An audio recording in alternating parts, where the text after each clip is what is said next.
को कोई इंतजाम नहीं किया। कैसे लॉकडाउन कर दिया, लोगों के जान चली गई।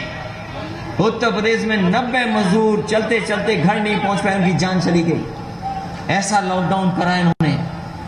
लॉकडाउन और वैश्विक महामारी के कारण जहां जान चली गई, रोजगार चले गए, नौकरी चली गई, व्यापार चला गया, और हमारे यही शिक्षक जो हमें पढ़ाते भी हैं, हमारे भविष्य को बनाते भी हैं, हमारे दिल और दिमाग को ठीक करते हैं, यही हमारे शिक्षक समय आने पर हमें रास्ता दिखाते हैं, हमें जीवन भर हम कैसे बने। अगर हम पढ़ाई में कमजोर हैं तो हमें उत्साह देते हैं, हमारा मनोबल बढ़ाते हैं और हमें आगे बढ़ने की प्रेरणा देते हैं। ऐसे शिक्षकों को भी जब जरूरत थी तो सरकार ने इनको धकेल दिया। हमारे शिक्षक ड्यूटी पे लगे रहे, चुनाव में ड्यूटी पे रहे, और जब जान चली गई तो सरकार आगे नहीं आई मदद करने के लिए। पूछा सरकार से कि कितने शिक्षकों की जान गई। शिक्षकों की जान जाने का जो आंकड़ा सरकार ने बताया कि 3 गए हैं, 3 शिक्षकों की जान गई। लेकिन जब शिक्षक संघ के लोगों ने जानकारी दी तो बताया 1600 के लगभग हमारे शिक्षकों की जान चली गई। कोई मदद सरकार ने नहीं की, कोई मदद सरकार ने नहीं की। 1600 के लगभग हमारे शिक्षकों की जान चली गई। दिल्ली में भी सरकार बीजेपी की, यूपी में भी सरकार बीजेपी की। बताओ हमारे शिक्षक भाइयों, किसकी मदद हुई, किसके परिवार की मदद हुई? शिक्षकों की मदद नहीं हुई। आंकड़ा भी छिपाया, पहले का 3 की जान गई, बाद में सरकार को चुप होना पड़ा जब 1600 की सूची आ गई। यही हमारे शिक्षा मित्र के लोग, हमारे शिक्षा मित्र वाले जानते होंगे, ये शिक्षा मित्र वाले साथी जिस समय समाजवादी सरकार थी, हम लोगों ने सम्मान दे करके इनको समायोजित करने का काम किया था। हमारे शिक्षा मित्र जानते होंगे, उनको अगर किसी ने सम्मान दिया था सरकार में तो समाजवादी लोगों ने उन्हें सम्मान देने का काम किया। लेकिन उनका सब कुछ छिन गया। उनका घोषणा पत्र उठाइए, बीजेपी के लोगों का घोषणा पत्र, ताकि हम शिक्षा मित्रों को सम्मान देंगे, उनको समायोजित कर देंगे। लेकिन जैसे ही सरकार बनी, शिक्षा मित्रों को भी धोखा देने का काम अगर किसी ने किया है तो भारतीय जनता पार्टी के लोगों ने किया है। आज शिक्षक खड़े हैं सड़क पर, मानदेय देने का काम शुरू हो गया था। अभी कुछ लोगों ने कहा मैं यहां पर वेतनहीन वालों के लिए रास्ता निकाला था समाजवादियों ने। वेतनहीन वालों की भी मदद सरकार नहीं कर पा रही है। ये पुरानी पेंशन किसने छीनी? बीजेपी ने छीनी। ये शिक्षा मित्र किसने बनाए थे? बीजेपी ने बनाए थे, और बाद में उनकी जान भी ले ली और उनको नौकरी से भी बाहर करने का काम किया। इतना शिक्षक और नौजवान पे कभी लाठी नहीं पड़ी होगी जितना भारतीय जनता पार्टी की सरकार में उन्हें अपमानित होना पड़ रहा है। जो अधिकार हमें संविधान ने दिए हैं, जो अधिकार हमें संविधान ने दिए, उन अधिकारों को भी छीना जा रहा है।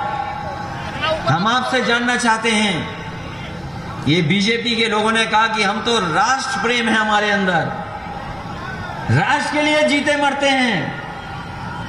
बताओ ये कहा कहते हैं कि नहीं कहते हैं?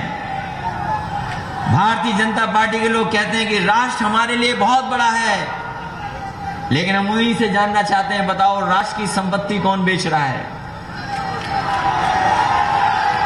हमें नहीं लगता किसी की जेब में यहां पर पैसा होगा। अगर जेब में पैसा हो तो भारतीय जनता पार्टी की ऐसी सरकार है कि अगर आपको ट्रेन खरीदनी हो तो ट्रेन खरीद लो, पटरी खरीदनी हो तो पटरी खरीद लो, हवाई जहाज खरीदना हो तो हवाई जहाज खरीद लो, एयरपोर्ट खरीदना तो एयरपोर्ट खरीद लो, पानी का जहाज जहां खड़ा होता है वो भी पोर्ट खरीद लो। ये फैसला ले रही है भारतीय जनता पार्टी। सोचो, हमारे भारत की संपत्ति बेच रहे हैं। बताओ बिकने लगा कि नहीं बिकने लगा? और इनका बस चला तो हो सकता है गंगा में पानी का जहाज चलने वाला भी ये बेच दें किसी न किसी प्राइवेट आदमी को देने के, जाओ चलाओ जाके। सोचो हमारे निषाद बिल समाज का क्या होगा, जो नावक है उनका क्या होगा, नाव चलाने वालों का क्या होगा।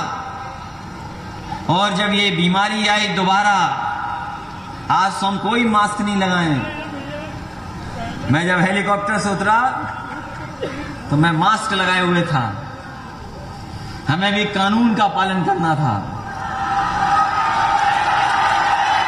लेकिन जैसे ही सभा में आया तो मुझे लगा कि यहां पर तो है ही नहीं, पता ही नहीं लगी बीमारी कहां चली गई है। लेकिन पता नहीं कब लौट आए, ये भी सावधान रहना। जैसे जैसे चुनाव आएगा हो सकता है करीब आ जाए बीमारी।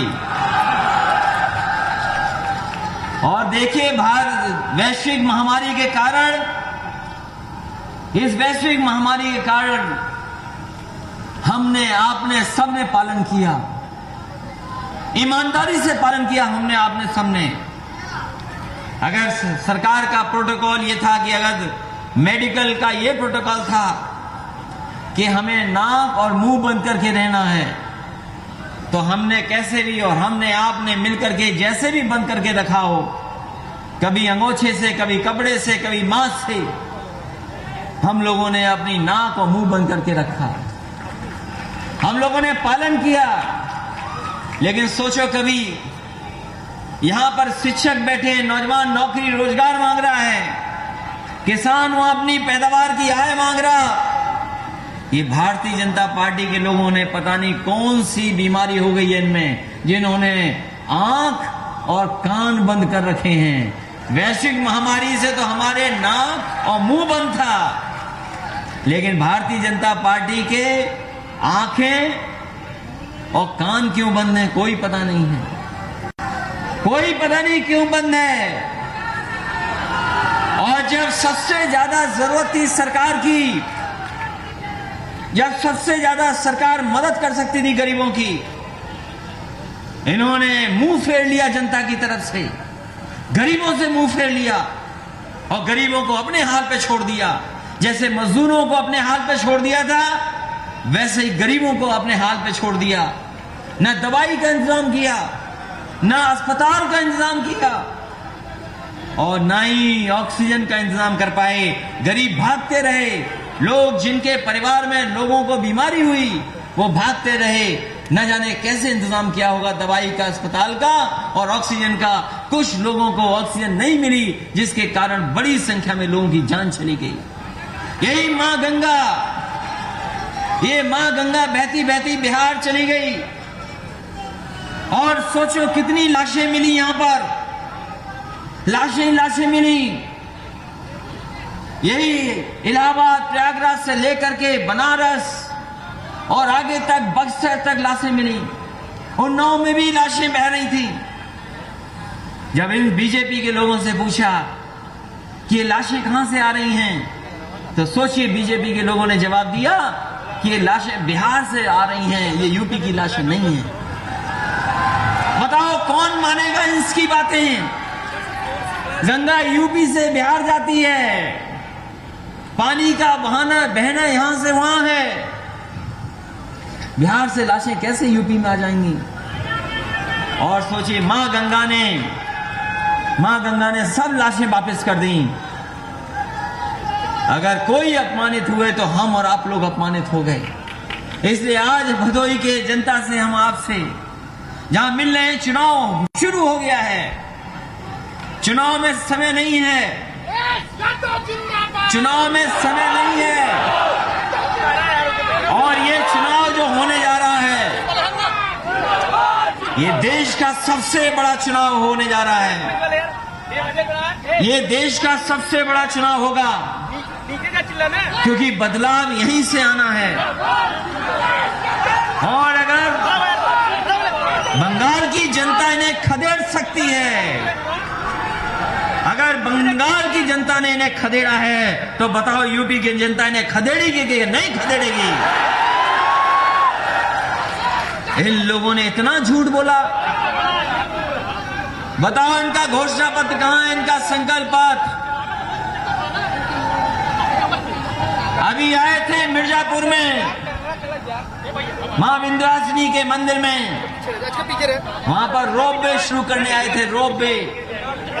वो कह रहे थे कि अब बुजुर्गों को, माताओं, बच्चों को अब परेशानी नहीं उठानी पड़ेगी, रोपवे से चले जाएंगे।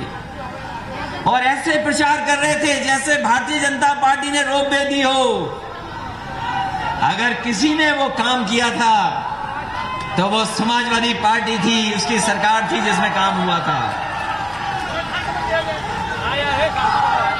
और ये बाबतपुर से हमारे बुनकर भाइयों को, एक्सपोर्टर्स को, एक्सपोर्ट बहुत होता है, हमारे कालीन का कारोबार है, हमारे बुनकर भाई हैं, यहाँ किसान हैं, नौजवान हैं, कारोबार जुड़ा है, रोजगार जुड़ा है। और काम रोजगार की भारतीय जनता पार्टी के लोग बात नहीं करेंगे, क्योंकि काम और रोजगार हमें और आपको जोड़ता है। काम और रोजगार हमें जोड़ता है। कोई एक्सपोर्टर होगा कालीन वाला, पता नहीं कौन मालिक हो, बनाने वाले हमारे बुनकर भाई गांव में रहते हैं, किसान हैं। कौन किस जाति का बना रहा कुछ नहीं पता, कौन किस धर्म का बना रहा कुछ नहीं पता। यहाँ के कालीन के कारोबार को बढ़ाने के लिए समाजवादियों ने काम करने का काम किया था, और बहुत शानदार सड़क, जिससे बाहर के खरीदने वाले जो लोग हैं, जो उद्योगपति हैं, दुनिया के दूसरे हिस्से में बैठे हैं, वो आकर के हमारे कारपेट बाजार को देखना चाहें और कारोबार करना चाहें तो उन्हें मौका मिलता था यहाँ आकर के आसानी से कारोबार कर सकें। इसलिए एक्सपोर्ट मार्ट भी बनाया और उसको जोड़ने वाली सड़क भी बनाने का काम समाजवादी लोगों ने किया। लेकिन हमारे मुख्यमंत्री भी कमाल के मुख्यमंत्री हैं। हमारे जो मुख्यमंत्री हैं वो बहुत कमाल के मुख्यमंत्री हैं। इकलौते ऐसे मुख्यमंत्री हैं जो शिलान्यास का शिलान्यास करते हैं। और भदोई के लोगों, आप भाग्यशाली हो, आप भाग्यशाली हो कि आपके एक्सपो मार्ट का उद्घाटन फिर उद्घाटन किया। ये पहली सरकार है जिसके पास रंग बदलने के अलावा, नाम बदलने के अलावा, दूसरों का काम, अपना काम बताने के अलावा कोई काम नहीं है उनके पास। और भदोई के लोग बच के रहना, लखनऊ मत जाना। नाम बदलने वाले बैठे हैं वहां पर। जरूरी नहीं जिस नाम से आप जाओ लखनऊ उसी नाम से वापस आ जाओ। और हम तो पत्रकार साथियों से कहेंगे, एक हमारा पत्रकार साथी यही मिर्जापुर का ईमानदार शरीफ, उसने केवल ये खबर चला दी कि नमक रोटी से बच्चों का भला हो रहा है, उस पर धाराएं लग गई, जेल जाना पड़ गया उसको। एक ने दूध में कहा कि पानी है, उसे जेल जाना पड़ा।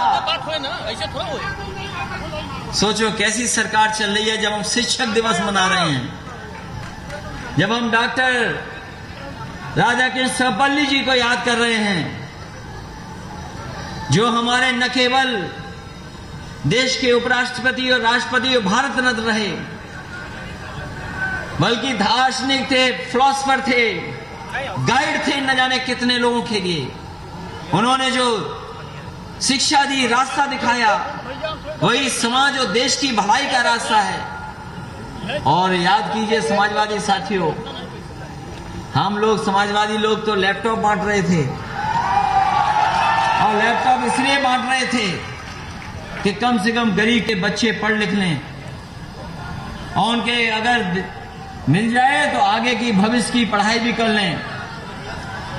अभी सुनने में आया है कि ये सरकार स्मार्टफोन देने जा रही है। ये स्मार्टफोन हमें समझ में नहीं आ रहा, और जब नौजवानों के पास अपने आप फोन पहुंच गया तब सरकार कौन सा स्मार्टफोन देने जा रही है। और फिर मुख्यमंत्री जी ने इसलिए लैपटॉप नहीं दिया, मैंने कई सभाओं में कहा और फिर कहता हूं, क्योंकि हमारे मुख्यमंत्री जी को लैपटॉप चलाना नहीं आता, इसलिए वो लैपटॉप नहीं बांटते हैं। वैसे तो ये बात शिक्षक अच्छी तरह समझते होंगे, हमारे शिक्षक लोग अच्छी तरह समझते होंगे कि हमारे सरकार के मुखिया का रास्ता क्या है, उनका रास्ता क्या है। अब उस बारे में मैं नहीं कहूंगा, क्योंकि उसी की वजह से सब गड़बड़ है। ये कोई ऐसी चीज है जिसकी वजह से गड़बड़ हो रहा है सब, उसी की वजह से बीजेपी ने संकल्प पत्र नहीं उठाया। जो वजह आप बता रहे हो, उसी की वजह से संकल्प पत्र नहीं उठा, और संकल्प पत्र पूरा ही नहीं हुआ। भारतीय जनता पार्टी का पत्रकार साथियों, हम कहना चाहते हैं पत्रकार साथियों, आपकी जिम्मेदारी बड़ी है। जितनी बड़ी जिम्मेदारी हमारे नौजवान शिक्षकों की, किसानों, बुनकर भाइयों की है, उससे ज्यादा बड़ी जिम्मेदारी आपकी है। इनका उठाइए संकल्प पत्र, पहला पन्ना खोलिए। पहले पन्ने पे लिखा है कि किसान की हम पैदावार की आय दोगुनी कर देंगे। बताओ किसान भाइयों, इनसे कब आय मांगोगे दुगनी? जो आय नहीं दे सके दुगनी, नौकरी नहीं दे सके, रोजगार नहीं दे सके, अच्छी शिक्षा नहीं दे सके, और स्वास्थ्य सेवाएं कैसी चरमरा गई हैं। कोई सरकारी इंतजाम नहीं है जहां पर हमारे गरीब इलाज करा सकें। वही एम्बुलेंस जो समाजवादियों ने शुरू की थी वही चल रही है। ये एम्बुलेंस भी नहीं ठीक कर पाए। ये जो 102, 108 एम्बुलेंस है, ये समाजवादियों की देन है, ये भारतीय जनता पार्टी ने नहीं चलाई। कोरोना के समय पर अगर किसी ने सबसे ज्यादा मदद की तो यही हमारे एम्बुलेंस की चलाने वाले नौजवान और 102, 108 एम्बुलेंस ने मदद की। ये पुलिस के लोगों के लिए इंतजाम किया था। 100 नंबर वाली गाड़ी, 100 नंबर वाली गाड़ी, सरकार जानती है ये 100 नंबर सबसे महत्वपूर्ण व्यवस्था है, और इस व्यवस्था को हम लेकर के आए थे अमेरिका से, जहां पर न्यूयॉर्क में जो इस तरीके से पुलिस चलती थी, न्यूयॉर्क में जिस तरीके से पुलिस चलती थी, वहां पर हमने अपनी सरकार में उस समय के अधिकारियों को भेजा था। और अधिकारियों को इसलिए भेजा कि वो देख करके आए कि व्यवस्था कैसे चलाई जा रही है अमेरिका में। वो देख करके आए, समझ करके आए। उसके बाद समाजवादी लोगों ने उत्तर प्रदेश में लागू की, 100 नंबर व्यवस्था लागू हो गई। और 100 नंबर इसलिए लागू हुई थी जिससे हमारे गरीबों को थाने न जाना पड़े, पुलिस आए उनके गांव में, उनके कस्बे में, मोहल्ले में मदद करने पहुंच जाए। लेकिन पता नहीं हमारे बाबा मुख्यमंत्री को क्या हो गया, 100 का 112 कर दिया और पुलिस को भी खराब कर दिया। पता नहीं पुलिस को क्या हो गया है, जो 100 नंबर था 112 कर दिया और पुलिस को भी खराब कर दिया। इतनी ईमानदार पुलिस को गड़बड़ कर दिया इन्होंने। इसलिए हम कहना चाहते हैं कि ये सड़कें बनना, पुल बनना, ये जो पुल बने हैं गंगा पर, जो मिर्जापुर को जोड़ते हैं, 2 पुल, अगर किसी ने दिए थे तो नेताजी ने दिए थे। ये बीजेपी के पुल नहीं है, बीजेपी ने तो केवल उद्घाटन कर दिया उसका, उद्घाटन किया केवल। इसलिए अगर गंगा पे पुल भी बनाना पड़ेगा तो समाजवादी लोग आने वाले समय में सरकार बनने जा रही है, पुल भी बनेगा। और हमारे किसानों को, बुनकरों को बिजली की व्यवस्था में अगर मदद करनी पड़ेगी, क्योंकि हमारे किसान गरीब को बिजली का बिल ज्यादा देना पड़ रहा है। हमारे मुख्यमंत्री ऐसे हैं, प्लांट एक भी नहीं लगवाया, बिजली का प्लांट भी नहीं लगवाया, और कभी प्लांट के बारे में बोला भी नहीं। आज तक किसी ने सुना उनके मुंह से कि उत्तर प्रदेश में कोयले से बनने वाली बिजली के कितने कारखाने लगे हैं? आज तक किसी ने नहीं सुना होगा, न सुना होगा, न हमारे बाबा मुख्यमंत्री जी कह सकते हैं उसको। अगर किसी ने सबसे ज्यादा बिजली के कारखाने लगाए उत्तर प्रदेश में तो समाजवादी पार्टी की सरकार में लगने का काम हुआ, और बिजली इतनी लगाई कि आने वाले समय के लिए भी पर्याप्त हो जाए, लेकिन उन प्लांटों को बनने नहीं दिया इस सरकार ने। मुझे अच्छी तरह याद है, बीजेपी के एक विधायक धरने पे बैठ गए थे बनारस में भूख हड़ताल पे बैठ गए थे। बीजेपी के एक विधायक, सबसे बुजुर्ग, जिनकी टिकट कट गई, टिकट नहीं मिली उन्हें उसके बाद, वो धरने पर बैठे थे कि प्रधानमंत्री का क्षेत्र है, यहां पर बिजली होनी चाहिए, 24 घंटे बिजली। कई दिनों पर जब हड़ताल पे बैठे रहे, भूख हड़ताल पे बैठे थे, मैंने बुलाया, मैंने समझा उनसे, और जब उन्होंने कहा कि प्रधानमंत्री जी के क्षेत्र में 24 घंटे बिजली कर दो, हमने कहा हाँ, समाजवादी सरकार है, भेदभाव नहीं करेगी, 24 घंटे बिजली कर देंगे, लेकिन आप भी उत्तर प्रदेश के बिजली का कोटा बढ़ाने का काम करो। समाजवादियों ने तो बिजली दे दी 24 घंटे उस समय पर, लेकिन आज भी उत्तर प्रदेश का बिजली का कोटा नहीं बढ़ा।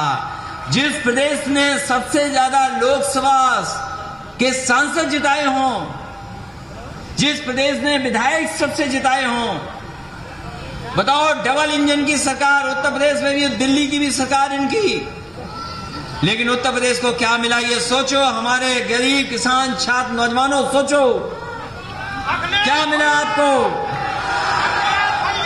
और क्या सपने दिखाए जा रहे थे कि मां गंगा साफ हो जाएंगी। इस बार मां गंगा ही इनका सफाया करेंगी और कोई सफाया नहीं करेगा। सपना दिखाया कि बनारस क्यूटो हो जाएगा, बनारस क्यूटो हो जाएगा। अभी गोरखपुर का हमने देखा, लोग सड़क से नहीं चल पा रहे थे, गोरखपुर में लोग सड़क से नहीं चल रहे थे, लोग नाव से चल रहे थे। अब पता नहीं बनारस में कैसे चल रहे होंगे। इसलिए इन्होंने व्यवस्था खराब की है। जिस रास्ते उत्तर प्रदेश जाना चाहिए था उस रास्ते पे नहीं लेके गए, उत्तर प्रदेश को पीछे कर दिया। आज जो हमारे संसाधन हैं सब छीने जा रहे हैं, जितनी भी सार्वजनिक चीजें थी उनको सबको बेचा जा रहा है, और जब चीजें बिक जाएंगी तो बताओ हमारा आपका भविष्य क्या होगा, बेकार हो जाएगा। इसलिए भविष्य की चिंता करिए। मैं आज वो चिट्ठी नहीं पढ़ रहा हूं, लेकिन मैं अपने साथ चिट्ठी लाया था एक। कभी अमेरिका के राष्ट्रपति ने अपने बेटे के हेड मास्टर के लिए चिट्ठी लिखी थी कि हमारे बेटे को क्या क्या सिखाना है। अब्राहम लिंकन, उन्होंने अपने बेटे के हेड मास्टर को चिट्ठी लिखी थी, थोड़ा दूर रहिए यार, और इस चिट्ठी में जो जो चीजें लिखी थी, मैं तो कहूंगा हमारे शिक्षक, क्योंकि हमारा आप भविष्य बनाते हैं, आने वाली पीढ़ी का आप भविष्य बनाते हैं, आप भविष्य के शिल्पकार हैं। जो कभी अब्राहम लिंकन उस समय के राष्ट्रपति अपने बेटे को सिखाने के राष्ट्रपति को चिट्ठी लिखी थी, अगर वही हम लोग सीख लें तो शायद हमारा भविष्य भी बेहतर हो जाएगा और समाज का और देश का भी भविष्य बेहतर होगा। आज हमें सोचना होगा कि दुनिया में हम कहां खड़े हैं, हमारा प्रदेश कहां खड़ा है, सबसे बड़ा प्रदेश, लेकिन उस प्रदेश को पीछे करने का काम किया। जो विकास की गति थी उसको रोक दिया, जो कारखाने उद्योग लगने थे वो बंद कर दिए। हमारे बुनकर भाइयों की जो मदद होती थी, इस कोविड में, कोरोना में, न जाने कितने बुनकर भाइयों को परेशानी उठानी पड़ी, किसानों को परेशानी उठानी पड़ी। कभी नेताजी ने शुरू किया था कि उनको सस्ती बिजली देंगे, उनकी फिक्स रेट में बिजली देंगे, क्योंकि उनकी मदद की जरूरत थी, लेकिन सरकार ने उनकी व्यवस्था को छीन लिया। हम अपने किसान भाइयों को भरोसा दिला के जा रहे हैं, हम अपने बुनकर भाइयों को भरोसा दिला के जा रहे हैं, समाजवादी सरकार बनेगी तो आपको बिजली से की मदद करने का काम और ज्यादा से ज्यादा सहूलियत देने का काम हम लोग करेंगे। जो देश दुनिया को न जाने की चीजें सिखाता था, जो भारत देश दुनिया को न जाने क्या क्या सिखाता था, आज सोचो दुनिया में हम कहां खड़े हो गए। जब दुनिया में तस्वीरें दिखी होंगी गंगा में बहती हुई लाशें दुनिया ने देखी, दुनिया ने कोरोना की बर्बादी देखी, दुनिया ने लोगों को भागते हुए देखा, सिलेंडर लेते जाते हुए देखा। सोचो हमारा देश का कितना अपमान हुआ। और तब जब देश के पास किसी चीज की कमी नहीं है, आज उत्तर प्रदेश में गरीबों का इलाज वही अस्पताल कर रहे हैं जो अस्पताल समाजवादी सरकार में बने थे। इन्होंने 4.5 साल में उत्तर प्रदेश के मुख्यमंत्री जी बताएं कि कौन सा अस्पताल का शिलान्यास किया था और उसी अस्पताल का उद्घाटन किया हो तो हमें बता दो। अगर एक अस्पताल आपने दिया हो तो बता दो हमें। एक बड़ा अस्पताल जो आपने शिलान्यास किया उसका उद्घाटन किया हो तो बता दो। और कह रहे वैक्सीन लगेगी, वैक्सीन लगेगी। हम तो कह रहे फ्री लगाओ वैक्सीन, फ्री लगाओ। और कभी कभी आरोप लगा देते हैं कि आप नहीं लगवा रहे इसलिए बहुत सारे लोग नहीं लगवा रहे हैं। मैंने उनसे कहा कि हम समाजवादी लोग हैं, आप लगाइए स्टॉल, गांव-गांव लाइए वैक्सीन, हम समाजवादी लोग मदद करेंगे गरीबों को वैक्सीन लगवाने के लिए। लेकिन है कहां? है कहां? पता नहीं कहां है वैक्सीन। और वैक्सीन कोई प्रसाद थोड़ी है जो दोबारा ले लिया जाएगा। आप स्टॉल लगाइए, आप इंतजाम करिए और गांव में फ्री लगवाइए। किसने रोका है आपको? पहले कहते थे 2 डोज जरूरी है, 2 डोज में इतना समय होना चाहिए। पहली वैक्सीन अब लगेगी, दूसरी वैक्सीन इतने दिनों बाद लगेगी। लेकिन क्योंकि वैक्सीन नहीं है तो आपने दिन बढ़ा दिए, 2 वैक्सीन के बीच में दिन बढ़ा दिए क्योंकि आपके पास वैक्सीन नहीं है। इसलिए हम आपसे निवेदन करना चाहते हैं समाजवादी साथियों और शिक्षक सभा के कार्यक्रम में इतनी बड़ी संख्या में जो शिक्षक आए हैं आज उत्तर प्रदेश में, उस हिस्से में जहां किसान खड़े हैं या शिक्षक नौजवान और किसान बुनकर भाई खड़े हैं, ये बदलाव आना चाहिए, बदलाव होना चाहिए। ये बदलाव का चुनाव है, परिवर्तन का चुनाव है। चीजें बदली हैं, चीजें हर स्तर पर बदली हैं, चीजें बदलती जा रही हैं। ये जो टेक्नोलॉजी आ रही है इससे बहुत सी चीजों में परिवर्तन आ रहा है। जब से हमारे लोगों के हाथ में मोबाइल आ गया तब से हमारे लोगों की जानकारी भी बढ़ गई, एक दूसरे से संवाद भी बढ़ गया। आज जानकारी किसी से कोई छिपा नहीं सकता, ऐसा समय आया है। और अगर किसी ने सबसे ज्यादा उत्तर प्रदेश को विकास के रास्ते पे ले जाने का काम किया तो समाजवादी लोगों ने किया है। इसलिए हम आपसे एक बार निवेदन करते हैं, शिक्षकों से, नौजवानों से, कि आने वाले समय में आप साइकिल की मदद करना, साइकिल की मदद करना, क्योंकि यही साइकिल है जो रास्ता दिखाएगी, यही साइकिल है जो रफ्तार बढ़ करके उत्तर प्रदेश को विकास के रास्ते पे ले जाने का काम करेगी। और ये बीजेपी के लोग बताएं कि उनके संकल्प पत्र को कितना पूरा किया उन्होंने। इन्हीं शब्दों के साथ मैं एक एक नौजवान का धन्यवाद देता हूं। हमारे शिक्षक, आदरणीय शिक्षक बैठे, उनका भी धन्यवाद देता हूं। Professor doctor B Pandey ji का धन्यवाद देता हूं। और जितने भी हमारी पार्टी के नेता हैं, शिक्षक समाज से जुड़े हुए पार्टी के पदाधिकारी, पूर्व विधायक, जिलाध्यक्ष, सभी पदाधिकारियों का बहुत बहुत धन्यवाद। और अपने साथियों को बहुत बहुत धन्यवाद। यहीं पे करा दो वॉक थ्रू। संख्या में गर्मी में, उमस में जिन्होंने गर्मी की हमारी जब तक उतर रहा है ऐसे नौजवानों फिर वो विजुअल नहीं मिलेगा। और इस उम्मीद के भरोसे के साथ आने वाले समय में उत्तर प्रदेश में बदलाव होगा और बदलाव समाजवादी पार्टी के पक्ष होगा। बहुत बहुत धन्यवाद।